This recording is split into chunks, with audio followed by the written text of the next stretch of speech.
As sure as day follows night, trouble follows Stacey Branning.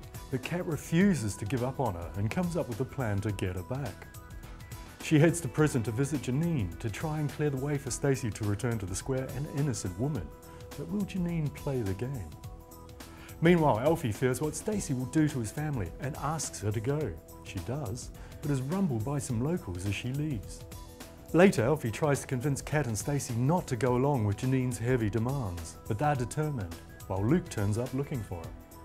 But he storms out when he overhears more than he should about his girlfriend as Alfie talks on the phone. Not exactly marriage material. Meanwhile, Cindy's woes escalate. When Ian tells her he's sending her to Portugal because of her grades, she goes on a bender with Liam and collapses. He tries to find help, and when Tina steps in, Liam disappears. Sonia sees her bundling Cindy into a cab and offers her support when she learns she's pregnant. Is this the start of a beautiful friendship? Next, we're in Weatherfield. Anna demands a meeting with Phelan and tells him once and for all to stop flirting, but instead he tries to kiss her. She's so disgusted she spits in his face. Initially tight-lipped, Anna soon reveals to Izzy what's going on. She tells Gary, and he of course rushes to confront Phelan. He clobbers Phelan with a pipe after he calls Anna a trollop, then rushes to find Owen when he thinks he's killed him. But later, the body's disappeared. Meanwhile, Jake's rushed to hospital with suspected meningitis, while Gary remains petrified that he's killed Phelan.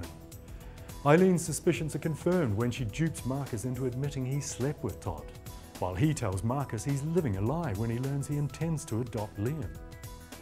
The gym moves a step closer when Cal tells Dev he's borrowed money from his dad Sharif, who quickly upsets Jason by hiring a cheaper builder.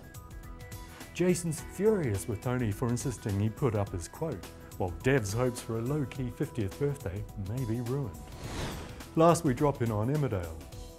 Charity and Declan panic when they learn Mark has been back in touch about Rachel, and they set to work on getting the info out of Jay. Lisa manages to find out where Jay's gone, and Dec and Charity race to get there first. But Mark has met Jay and wants another 10 grand before the meet. Who will get to Rachel first? Later, Megan and Jay become more than friends, to Declan's dismay. He warns Jay off to his sister's fury, and she heads straight to Jay's with a bottle of wine. Layla appears to be taking on the role of Priya's life coach, going with her to the sonographer and arranging counselling for her. Alicia's hurt as David shows round the baby scan, but when Layla tells her about Priya's problems, will she be able to hold her tongue? And there's trouble for Gemma when she argues with Belle over Sean. The squabble gets physical and Gemma bangs her head after Belle pushes her. Later, she collapses in the dark, alone.